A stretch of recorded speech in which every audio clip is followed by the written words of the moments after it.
Do not open that door. The words left Alara before she understood why she had said them. Cale stopped beside her on the narrow gravel drive. What door? Alara did not answer. Her eyes were fixed on the second floor of the old house at the end of Ashwood Lane, where one pale window caught the morning light beneath a steep gray roof. She had seen that window before. Not yesterday in the faded drawing Maeve had saved. Before that, long before that, a cold sensation moved through her fingers as another fragment surfaced without warning. Rain against glass. A clock chiming somewhere behind her. Her own smaller voice whispering the same warning. Do not open that door. Then it was gone. Alara. Cale's voice brought the winter morning back into focus. She looked at him. I remembered saying it. Rowan stood several feet away beside the vehicle, holding the property documents he had verified before sunrise. He had confirmed that they could legally enter the house, although its ownership history had raised questions he wanted to investigate separately. None of that mattered to Alara now. The house was real. The white window was real. And 19 years after Dr. Hart had hidden a brass key inside Maeve's wooden box, Alara was standing where some forgotten part of her had apparently been waiting to return. Cale did not tell her they should continue. He did not ask her to prove what she remembered. Do you want to leave? He asked. Alara looked back at the house. Bare maple branches stretched above the roof, and an old stone path disappeared beneath patches of winter grass. Nothing about the place looked threatening. That almost made it worse. Fear would have been easier to understand if the house had felt unfamiliar. Instead, it felt like hearing a song she could not name, but somehow knew by heart. No, she said. I want to know why I remember it. They crossed the yard slowly. Halfway to the porch, Alara stopped again. A shallow stone birdbath stood beneath one of the trees, weathered and empty. That used to be blue. Rowan glanced toward it. Traces of faded paint remained along the rim. Alara's breath caught. She had not noticed them until after she spoke. Cale noticed too, but he said nothing. At the porch, Alara reached toward the railing and stopped an inch above the wood. Another impression came to her. A small hand sliding along a smoother version of the same rail. Yellow mittens. Maeve calling from somewhere inside. She pulled her hand back. I wore yellow gloves here. Do you remember Maeve? Cale asked. Not her face, just her voice. Alara swallowed. She was telling me not to run on the steps. Rowan unlocked the front door using the access key provided through the property representative. He stepped aside immediately, leaving Alara to enter first if she chose. She stared into the dim hallway. Yesterday, she had believed the brass key in her pocket would lead her to the past. Now she understood that the house itself was already doing that. She crossed the threshold. The scent reached her first. Old wood, dust, and something faintly herbal beneath both. Lavender. Maeve had always used lavender soap. Alara closed her eyes for 1 second. A kitchen table appeared in her mind. A cup with painted flowers. Rainwater shining on a child's shoes. Then darkness again. Cale entered behind her. Still all right. Yes. This time she meant it. Alara opened her eyes and studied the hallway. A doorway stood to the right. Straight ahead, the corridor disappeared into shadow. No staircase was visible from where they stood. Yet certainty settled over her so suddenly that she almost heard the child she had once been speaking through her. The stairs turned left. Rowan looked toward her. Cale remained still. Alara walked to the end of the hall and turned the corner. There they were. A narrow wooden staircase rose along the wall before bending left toward the second floor. Alara stared upward. At the top was a strip of pale light from the window she had drawn again and again as a child. Her heart began to pound, not from fear now, but recognition. Somewhere above them was the door she had warned someone not to open 19 years ago. And although Alara still could not remember what waited beyond it, she suddenly remembered something else. She had not been afraid of what was inside. She had been afraid of who might find it. Alara remained at the bottom of the staircase, looking toward the pale strip of light above. She had been afraid of who might find it. The thought did not feel imagined. It carried the strange weight of something once known and later buried. Who were you hiding it from? Cale asked quietly. Alara shook her head. I do not know. She placed one hand on the banister. The wood was cool beneath her palm. But I think I knew then. She climbed the first step. A faint creak answered beneath her foot, and another memory stirred. Small shoes. Maeve behind her saying, Not upstairs, sweetheart. Alara stopped. The fourth step creaks louder. Rowan looked down at the staircase.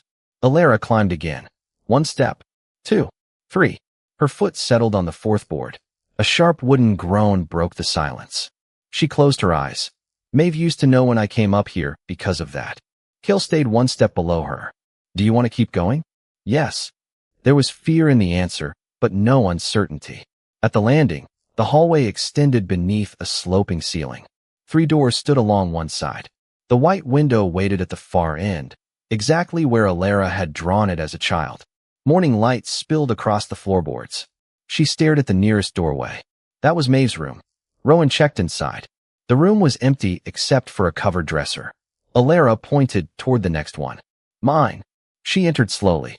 The faded wallpaper had been painted over, but a narrow closet remained beside the window. Without thinking, Alara crossed to it and touched the wall near the floor. There was a crack here shaped like a tree. Kale crouched and examined the baseboard. Beneath layers of paint, a thin split branched through the plaster. Alara gave a breathless laugh that held no amusement. I used to trace it when I could not sleep. She could almost feel a small finger following those lines. Rowan stepped back into the hallway, giving her space. There is something about the ownership records you should know. Alara turned. What? The representative who authorized entry manages the property through a trust. I traced the trust this morning. To Dr. Hart? No, Rowan opened his folder. That is the problem. The original owner listed when you lived here was a holding company called North Hollow Residential. Who owned the company? Kale asked. According to the surviving filings, no identifiable individual. Rowan's expression tightened. The registration used an administrative identity that does not correspond to any person I can verify. No birth record, tax history, professional license, or residential history. Alara looked around the bedroom. So the owner did not exist. On paper, the owner existed just enough to hold this house. Rowan closed the folder. Dr. Hart appears to have built a legal shell around the property. Alara thought of Maeve moving them from town to town, keeping her name away from records. Hart had not only hidden a child. He had created a place where official systems could lose sight of her. A quiet sound came from the hallway. Tick. Alara froze. Tick. Again. Kale turned toward the sound. What is that? Alara stepped into the hall. At first she saw nothing. Then her eyes moved toward a rectangular patch on the wall where the paint was slightly darker. A clock. Rowan looked at the empty space. There is no clock. There was. Alara approached the wall. Tall. Dark wood. It chimed every hour. The sound had not come from the house. She understood that now. It had come from memory. Rain suddenly whispered against glass inside her mind. She saw yellow curtains downstairs. A pale coat moving past the end of the hall. Dr. Hart's voice somewhere nearby. Then a child's hand pressed against the white window. Alara opened her eyes. She was standing directly in front of it. To her right was the final door. Closed. Ordinary. Waiting. Her hand moved toward the brass key in her coat pocket, but stopped. Something was wrong. That is the room, Kale said. Alara nodded slowly. Yes. The one Maeve said stayed locked. Yes. Yet she did not reach for the door. Instead, she looked at the white window, then at the narrow section of wall beneath it. A sensation moved through her fingers before the memory formed. Cold glass. Dr. Hart kneeling beside her, his hand guiding hers downward. Alara? Kale asked. She stepped closer to the window. The key does not belong to that door. Rowan frowned. Then what does it open? Alara touched the wall beneath the window. For one heartbeat, she was small again, listening to Rain and Hart's quiet voice. She could not remember the words, but she remembered where his hand had pointed. Something here, she whispered. Alara kept her fingertips against the wall beneath the white window. The plaster felt smooth except for a narrow ridge hidden beneath several layers of paint. She followed it slowly until her fingers reached the wooden trim. Something inside her tightened. There used to be a panel here. Rowan stepped closer but stopped before touching anything. Are you certain? No, Alara looked at the wall. But my hand is. Kale remained beside her, his attention on her rather than the hidden space. Then let your hand remember before your mind tries to explain it. Alara drew the brass key from her coat pocket. In the morning light, it looked almost too simple to have survived 19 years of secrecy. She moved it toward the closed door first, testing what she already suspected. The key would not enter the lock. Rowan leaned slightly toward the frame. Different mechanism.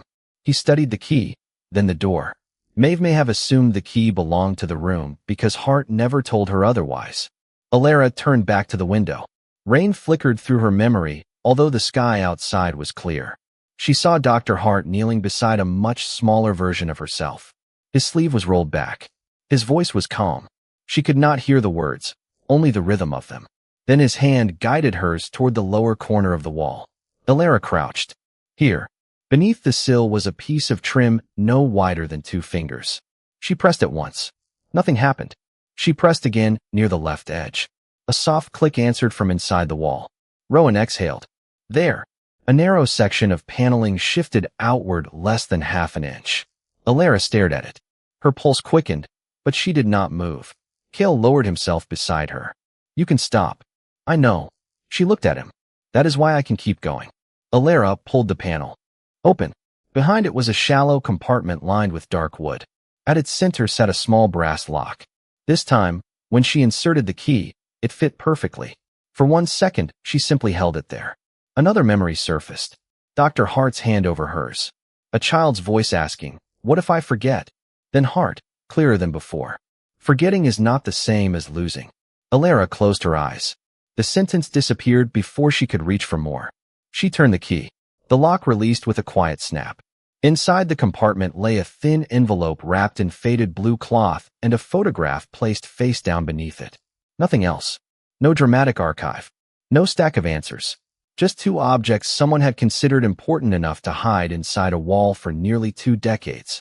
Alara reached for the envelope first. Her name was not written on it. Instead, 5 words crossed the front in Dr. Hart's familiar handwriting. For the witness, when she chooses to remember. Alara read it twice. When she chooses, Cale said softly. She looked at him. Not when she is ready. Maybe Hart understood those were different things. Alara thought about all the years Maeve had tried to decide when truth was safe enough for her. Hart had done something different. He had hidden the answer, but he had also left the key where it could eventually become hers. Rowan studied the envelope without reaching for it. The seal appears intact. Alara turned it over. A small crescent had been pressed into dark silver wax. It matched the symbol on the token Maeve had given her. Her fingers hovered over the seal, but another pull of recognition drew her toward the photograph beneath it. She lifted it carefully. The image had faded at the edges. Dr. Hart stood beside the white window, younger than Alara remembered from the archive photographs. Maeve was near the doorway. Between them stood a little girl with dark hair, one hand resting against the hidden panel. Alara stopped breathing. That is me. She knew before Rowan leaned closer, before Cale's expression softened, before logic could tell her that the child was the right age. She knew because she remembered the dress. Blue fabric. A white collar. One pocket sewn slightly crooked because Maeve had repaired it by hand. I was inside this room. Her gaze moved past the child in the photograph. Near the far edge stood a woman in a pale coat, only partially captured by the camera. Her face was turned away, but one hand rested on the little girl's shoulder. Alara's chest tightened. A scent returned to her with startling clarity. Rain, lavender, and something warmer, like vanilla from a kitchen she could not place. Then came a voice, gentle and close to her ear. Look at the moon, sweetheart. Remember where the light falls. Alara gripped the photograph. Cale noticed. What did you remember? A woman. Her voice trembled. She was standing behind me. Alara looked toward the closed door across the hall, then back at the photograph. Something no longer fit. Maeve had known the room was supposed to remain locked, but Hart had never told her what his key actually opened. The photograph proved Alara herself had once stood beside the hidden compartment. Alara turned the picture over. There, in faded blue ink, was another line in Hart's handwriting. She read it aloud. The room is not what she must remember. Rowan's eyes narrowed. Then what is? Alara looked at the sealed envelope. A memory moved just beyond reach. Rain against the window, the pale coat, 2 adult voices speaking urgently, and her own small hand pressed against the wall. She finally understood why the house felt familiar while the truth remained hidden. The secret had never been the room. The secret was what had happened while she was inside it. Alara did not break the silver seal immediately. She held the envelope beneath the white window while the photograph rested in her other hand, and for several seconds the only sound in the hallway was the faint settling of the old house. The woman in the pale coat remained half turned away in the picture, her face hidden from the camera, yet Alara could still feel the memory of that hand on her shoulder. Warm, familiar, protective. I know her, Alara whispered. Kill did not ask how. What do you remember? Not her face. Alara closed her eyes. Her coat was wet. She smelled like rain and something sweet. The sensation sharpened. Vanilla. A kitchen she could not see. Fingers smoothing her hair away from her forehead. Then a woman's voice, gentle but strained. Whatever happens after tonight, she cannot belong to them. Alara opened her eyes. She said something. Rowan remained near the hidden compartment. Can you remember the exact words? I think so. Alara repeated them slowly. Whatever happens after tonight, she cannot belong to them. Kill's expression changed. I do not know. Alara looked again at the woman in the photograph. I thought she meant someone wanted to take me. Another fragment came before she could finish. Dr. Hart, standing near the window, rain streaking the glass behind him. His voice lower than the woman's. They are not looking for the mother anymore. Alara's breath caught. The hallway vanished around her for a heartbeat. She was small again, close to the wall, listening to adults who believed she was too young to understand. Hart turned toward the woman in the pale coat. They are looking for the witness. Alara opened her eyes so quickly the photograph trembled in her hand. The witness, she said. Rowan straightened. Cale watched her carefully. You remembered that? Hart said it. Alara looked down at the envelope addressed to the witness. The word no longer felt like an old title preserved by the Moon Court. It felt personal, dangerous in a way she did not yet understand. He was talking about me. Rowan nodded slowly. That would explain why he separated your identity from the records. But witness to what? No one answered. Alara finally pressed her thumb beneath the edge of the silver wax. The seal released cleanly. Inside was a single folded sheet and a smaller photograph. She opened the letter first. Hart's handwriting covered only half the page. Alara read silently, then again aloud. If this reaches you, memory has brought you farther than any record safely could. Do not trust what is written merely because it carries an official seal. Compare what you remember with what others were permitted to preserve. A witness does not inherit power. A witness protects truth from power. Rowan's gaze sharpened at the final sentence. Cale remained silent. Alara continued. The room was never meant to hide you. It was meant to preserve the place where you saw enough to recognize what was changed. She stopped. Beneath those lines was a date from 19 years earlier. Rowan stepped closer. May I? Alara handed him the letter. He studied the date, then opened his folder and searched through several copied records. His expression slowly changed. What? Cale asked. This date falls within the old Northern Succession Review. Alara looked between them. What review? Rowan chose his words carefully. A period when several royal lineage records were examined after questions arose about inheritance claims among the northern houses. The official history says the review ended without material changes. And Hart is saying something was changed. He is telling you not to trust the official record without comparing it to what you remember. Alara turned to the smaller photograph. It showed a table inside the same upstairs room. Two documents lay side by side beneath the white window. Each carried a dark seal. At first they appeared identical. Then Alara noticed one difference. A name appeared on the left document that did not appear on the right. Rowan. She handed him the photograph. Can you read that? He moved closer to the window. Not clearly. The image is too faded. Alara stared at the two papers. Something inside her shifted again. Rain. The clock downstairs. Her mother's pale sleeve. Dr. Hart placing two pages beside each other. A second adult voice saying, by morning, only one version will exist. Alara gripped the windowsill. Cale moved closer, but did not touch her. Stay here with us. I am here. Her voice was quiet, but steady. She looked at the closed door across the hall. For the first time, she understood why her younger self had warned someone not to open it. The room itself had never frightened her. Someone had been coming upstairs. Someone who could not be allowed to see the two records together.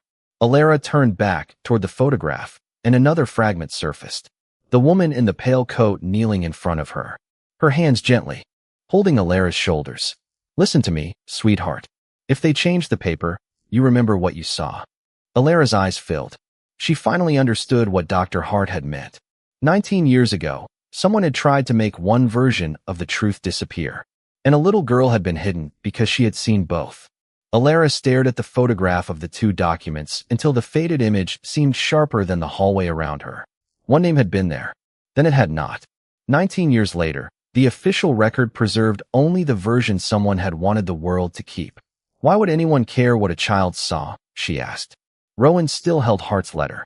Under ordinary law, they probably would not. But I was not ordinary. The words came without bitterness. They felt stranger than that. Cale looked toward the silver crescent pressed into the broken seal. The witness line. Rowan nodded. I think we have been misunderstanding what that title meant. Alara turned toward him.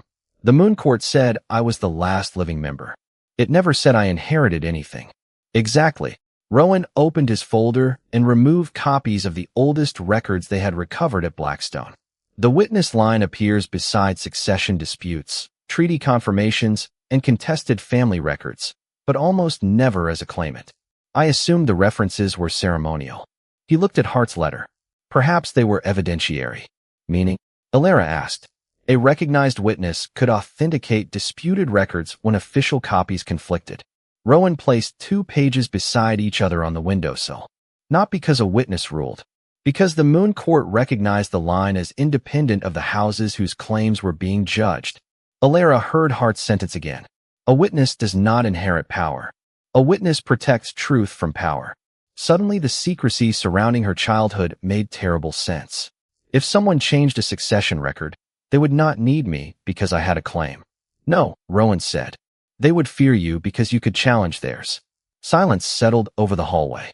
Alara looked toward the pale photograph of herself standing beside the hidden panel. A little girl in a blue dress. Too young to understand royal houses, legal seals, or why adults lowered their voices when speaking near the stairs. Yet old enough to remember that 2 pages had once been different. Then why hide me instead of simply telling the Moon Court? Rowan's expression tightened. Because the court was sealed shortly afterward.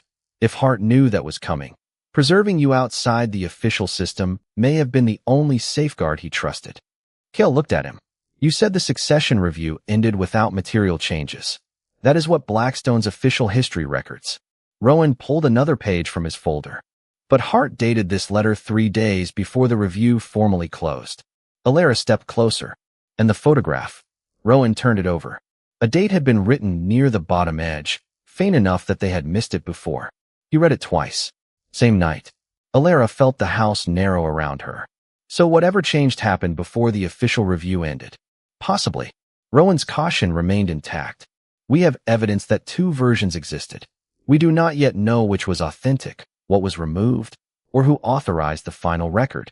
Cale's voice stayed measured. Then we do not accuse anyone until we know. Alara appreciated that. Mystery could become certainty too easily when people wanted an enemy.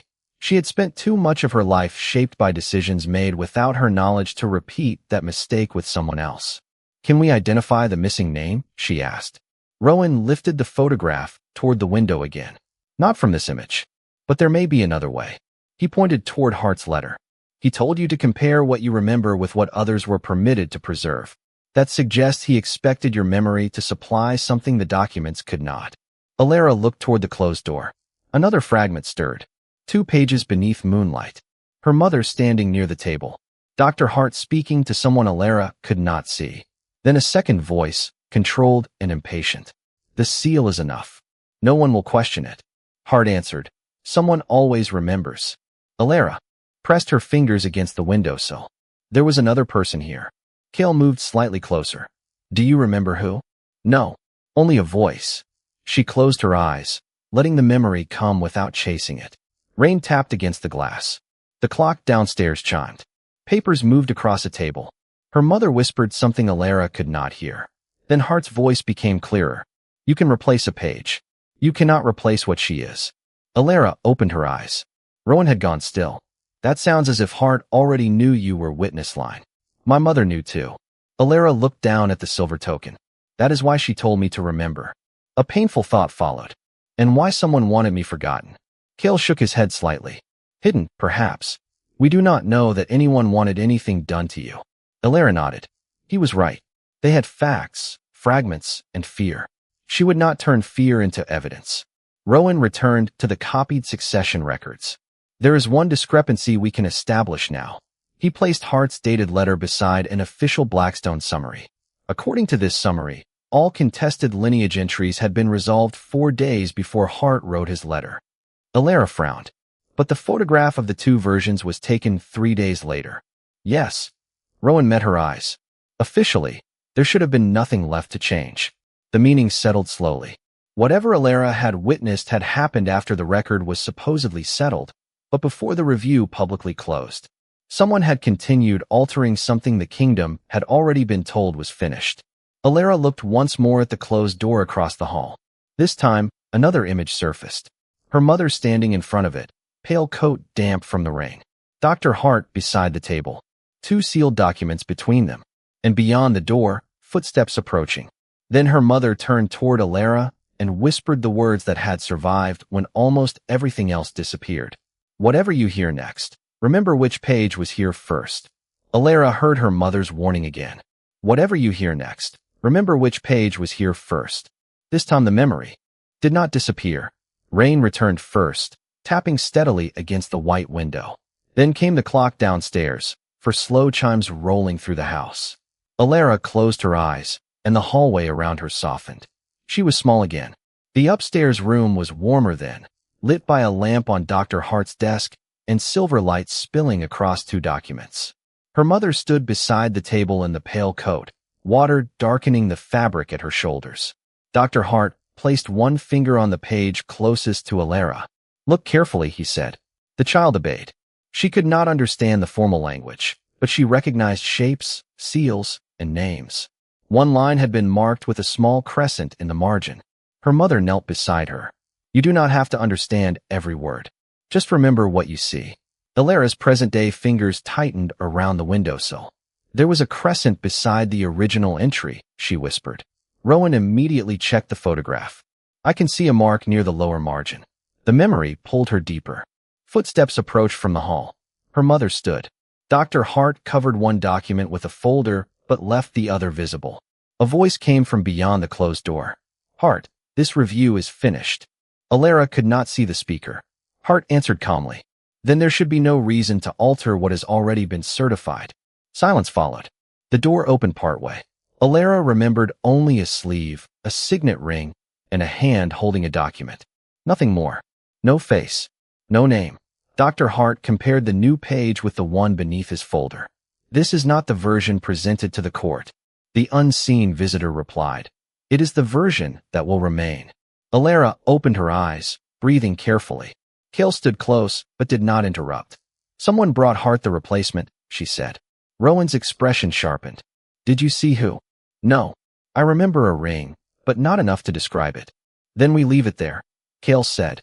A fragment is not an identification. Alara nodded. She closed her eyes again, refusing to force the memory beyond what it offered. The room returned. Her mother moved between young Alara and the doorway, not frightened, but deliberate. The child should not be part of this. The unseen voice answered. The child is precisely why this cannot remain unresolved. Hart's tone changed. She has no claim. Claims are not the problem. Alara felt cold despite the sunlight around her. Then came the sentence that made 19 years of secrecy finally align. If the Moon Court recognizes what she is, she can authenticate the first record. The memory stopped.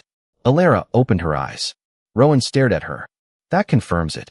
I was not hidden because anyone thought I should inherit something, Alara said. I was hidden because I could prove which record came first. Kale's expression remained steady, but she could see the weight of the realization in his eyes. And Hart knew the court might someday recognize you. Alara looked at the crescent token in her palm. So did my mother. She let the memory continue. The rain grew louder. Hart moved the original document away from the table. Her mother touched Alara's hair. Look at the moonlight, she whispered.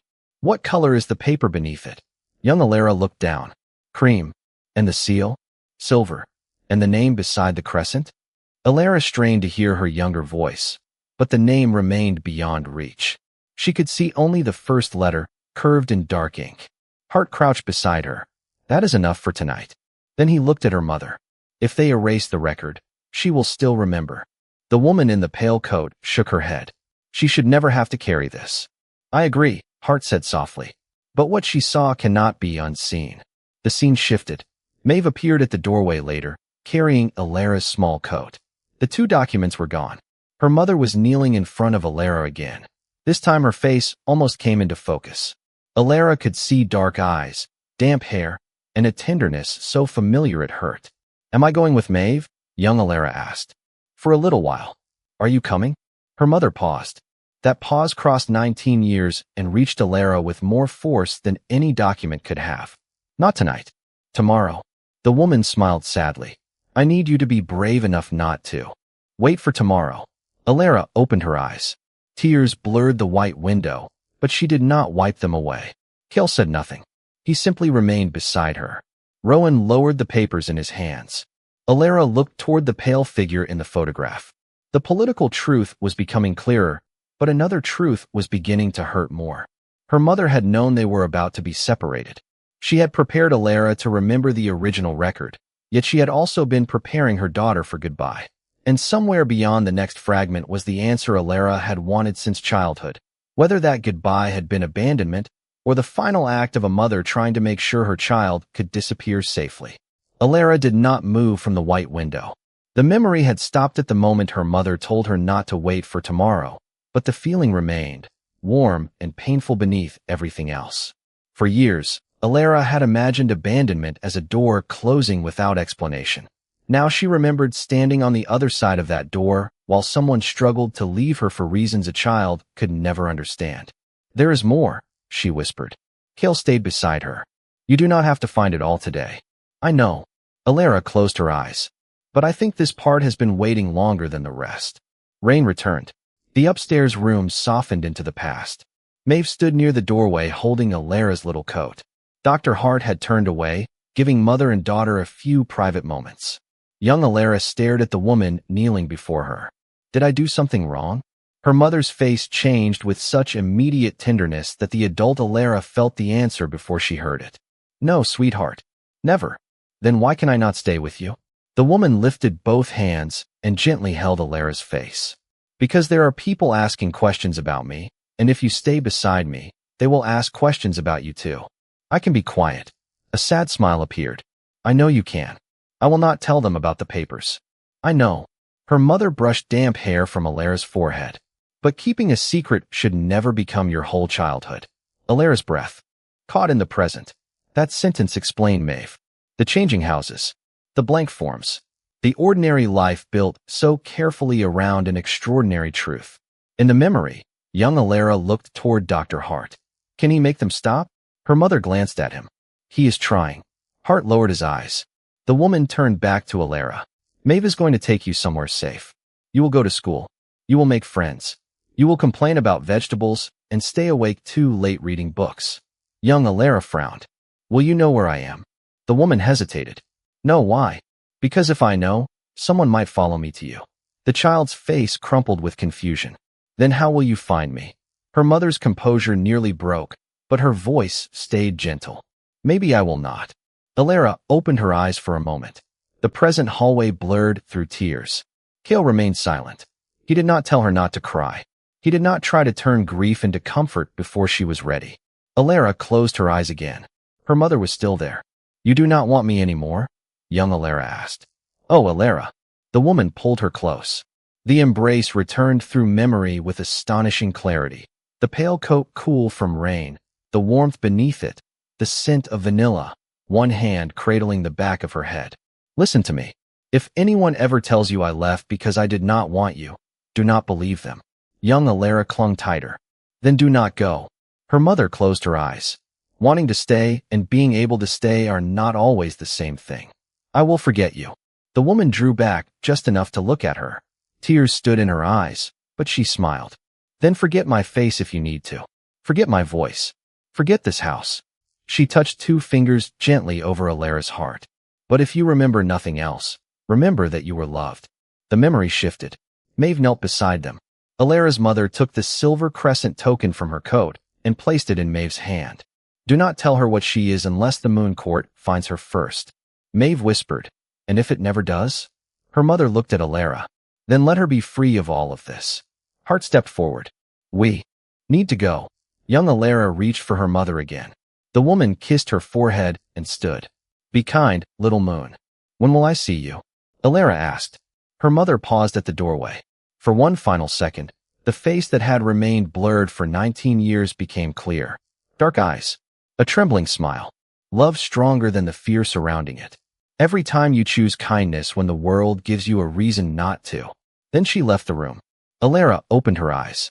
The memory ended without giving her another meeting, another promise, or an easier goodbye. But it had given her the answer she had carried since childhood. She wanted me, Alara said. Her voice broke on the final word. Kale's expression softened. Yes. Alara pressed one hand over her mouth as tears came freely now. She had spent years wondering what had been missing in her, what flaw might make a mother leave and never return. There had been no flaw. There had been a choice made under impossible circumstances by a woman trying to separate her daughter from a dangerous secret. Alara looked at the photograph again. Maeve kept her promise. Rowan nodded quietly. It appears she did. Alara wiped her cheeks and breathed until the room steadied. Grief remained, but something older had loosened beneath it. She could mourn a mother she had lost without believing she had been unwanted. She could be angry about the silence without mistaking silence for absence of love. Kale finally offered his hand. Alara took it. He did not pull her toward him or lead her away. He simply held on. Alara looked toward the two faded documents in the photograph. Her mother had protected more than a record that night. She had protected Alara's chance to become a person before becoming a witness. And now, 19 years later, Alara finally understood the gift hidden inside that goodbye. Her mother had not disappeared because Alara meant too little. She had disappeared because Alara meant too much. Alara remained beside the white window until her breathing steadied. Kale's hand was still around hers, warm and quiet, asking nothing. The grief had not disappeared, but it had changed shape. For years, the unanswered question had been whether her mother had chosen to leave her. Now Alara knew the harder truth. Her mother had chosen to lose her so Alara might have a life beyond the secret others wanted to use. Rowan waited until Alara looked toward him before speaking. There is something we need to consider. Alara nodded. The records. Yes. He placed Hart's letter beside the photograph. If your memory is accurate, the official succession review contains at least one version that was not the version originally presented. And I may be able to prove that. Eventually. But memory alone will not settle every legal question. We still need the original record, supporting archives, or independent confirmation. Alara appreciated the distinction. Remembering did not automatically make every conclusion true. So we investigate before we accuse anyone. Exactly. Kale looked toward the faded photograph. And if the investigation confirms it? Rowan hesitated. Then several northern houses may have to answer difficult questions. Some family histories, council privileges, and inherited positions could depend on records connected to that review. Alara turned toward Kale. Could it affect Blackstone? Possibly. Rowan answered before Kale could. The crown is tied to the same historical system, even if the altered entry does not concern Kale's direct line. Alara felt an old instinct rise inside her. The desire to make herself smaller so someone else would not have to pay for what followed her. She recognized it now. What if this hurts Blackstone? Kale met her eyes. Then Blackstone faces what is true. You do not know what that could cost. Neither do you. His voice remained gentle. That is why we find out before deciding what comes next. Alara looked away. And if people say I should have stayed silent? Some will. His certainty surprised her. You cannot promise they will understand. No, Kale stepped closer. I can promise I will not ask you to disappear, so other people can remain comfortable. Alara looked at him. The first night she had arrived at Blackstone, she had felt like a woman everyone wished could be placed somewhere out of sight. Since then, she had been called unwanted, treated as though her presence required explanation, and protected by people who sometimes confused protection with deciding for her. Kale had once made mistakes of distance and silence. But now, standing inside the house where her childhood had been hidden, he did not offer another hiding place. What if the truth weakens your throne? She asked. Kale's answer came without hesitation. Blackstone is not worth protecting if it needs your silence. Rowan lowered his gaze, giving the words room to settle. Alara felt something inside her shift. Not because a king had chosen her over a throne. That was not what Kale had said. He had chosen the principle that no throne deserved safety purchased with someone else's erased truth. Hart wrote that a witness protects truth from power, Alara said. Then perhaps power has a responsibility too, Cale replied. To know when it should listen. Alara looked down at the silver crescent token. All her life, she had thought strength meant surviving what other people decided. Maeve had moved her. Hart had hidden records. Her mother had disappeared. Each choice had been made to protect her, and each had left a blank space she eventually had to cross herself. Now the choice belonged to her. I want the records examined, she said. Rowan nodded. Quietly at first. Alara considered it. Carefully, not secretly. Cale's expression softened slightly. There is a difference. Yes. Alara looked at Hart's letter. I do not want rumors destroying people before we know what happened. But I will not bury this again. Rowan began gathering the documents. I can compare the review dates against the archived council entries as soon as we return to Blackstone. Alara reached for the sealed envelope, then paused. Something inside it shifted. Wait. Rowan stopped. Alara had assumed Hart's letter was the only paper inside. She tilted the envelope toward the light. A second, smaller fold remained caught against the inner seam. She carefully drew it out. It was not another letter. It was a narrow strip of paper, folded twice, with a single line written across the front. Alara recognized Hart's handwriting. For the witness. Only after she remembers the first page. Her pulse quickened. Cale looked at her.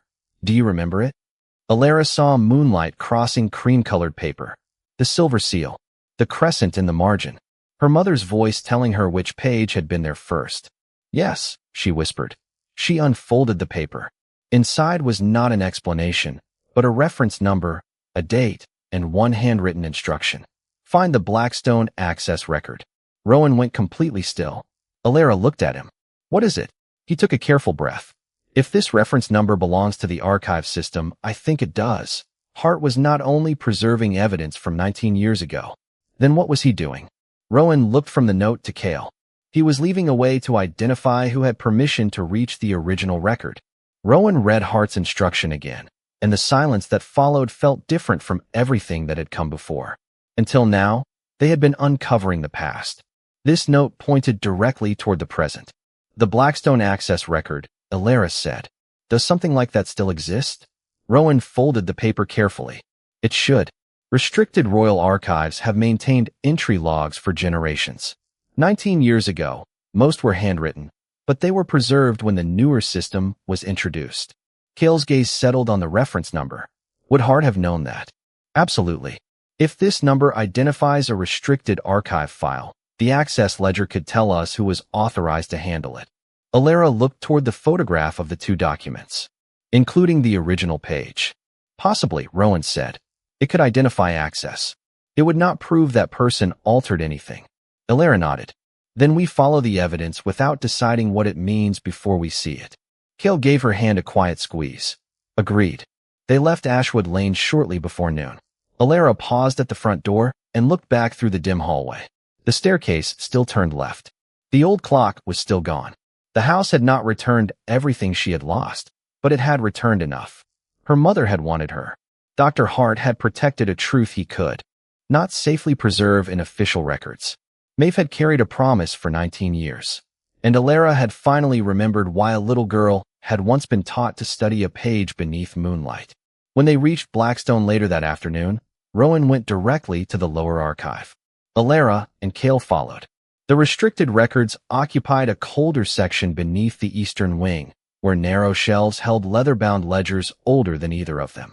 Rowan searched by Hart's reference number until he found a catalog entry. His finger stopped halfway down the page. Here. Cale moved beside him. What does it say? Northern Succession Review. Supplemental lineage record. Restricted after closure. Rowan checked the date. This is the file. Alara felt her heartbeat quicken. And the access ledger? Rowan crossed to another shelf and removed a heavy volume. Dust lifted from its cover as he placed it on the table. He turned carefully through the pages until he reached the year Alara had been hidden. The entries were written in different hands, each listing a date, archive reference, authorization, and signature. Rowan traced the column downward. Hart accessed the file twice. That makes sense, Alara said. Who else? 3 council archivists. one royal registrar. He stopped. His expression changed. Cale noticed immediately. Rowan. Rowan read the final entry again, then compared it with Hart's reference note. Alara stepped closer. What did you find? Someone accessed the supplemental record on the morning after the night you remember. The morning after the replacement page appeared? Yes. Who? Rowan turned the ledger slightly, as though he needed one more second to make certain he was reading the signature correctly. Cale moved to his side and looked down. For the first time since they entered the archive, the Alpha King's composure shifted. You know that name, Alara said. Cale looked at Rowan. Verify the signature. Rowan pulled a second registry from the shelf. He compared several entries, then checked an old council appointment list. Finally, he nodded. The signature is consistent. Alara's patience tightened. Who is it? Rowan met her eyes. A former royal records advisor named Adrian Voss. The surname caught Alara immediately. Voss. Is he related to Councilwoman Voss? Rowan did not answer at once. He opened an older family registry and followed a line of names with his finger. Yes, Adrian Voss is her uncle. Alara absorbed that without jumping to the conclusion the connection invited. That tells us they are family. Nothing more. Correct, Rowan said. We have no evidence that Councilwoman Voss knew about this record or what happened here 19 years ago. Cale nodded. We keep those questions separate until the evidence connects them. Alara looked back at Adrian's signature. Was he officially involved in the succession review? No, Rowan said. His recorded assignment was administrative work for the Outer Council. He should not have had independent access to this file. But the ledger says he did. Yes. Cale's expression had gone very still. There is more. Alara turned toward him. What? Adrian Voss did not disappear 19 years ago. He retired from formal council service years later. Cale paused. And I have seen his name since. Rowan moved to a newer shelf and opened a palace visitor registry. He searched until he reached the date Alara had arrived at Blackstone as Cale's bride. Then his hand stopped. Adrian Voss. Arrival shortly before sunset. Departure recorded the following morning. Alara stared at the entry. 19 years separated the two records, yet the same man stood beside both moments that had changed her life. Why would a retired records advisor be at Blackstone that night? She asked. Rowan had no answer. Alara looked at Cale. You knew he was there? I knew someone by that name visited the palace. Until today, I had no reason to connect him to you. Alara lowered her eyes to the two ledgers lying side by side. She refused to turn coincidence into guilt, just as she had refused to turn a signet ring into an identity. But the question could no longer be ignored. Someone had brought a replacement document to Dr. Hart 19 years ago. Adrian Voss had accessed the disputed file the next morning. Then, almost 2 decades later, he had entered Blackstone on the very night Alara arrived as Cale's bride. Alara raised her eyes. So what happens now? Cale looked at the old signature, then the newer visitor entry. Now we ask why the same man who accessed the disputed record 19 years ago was inside Blackstone the night you became my bride.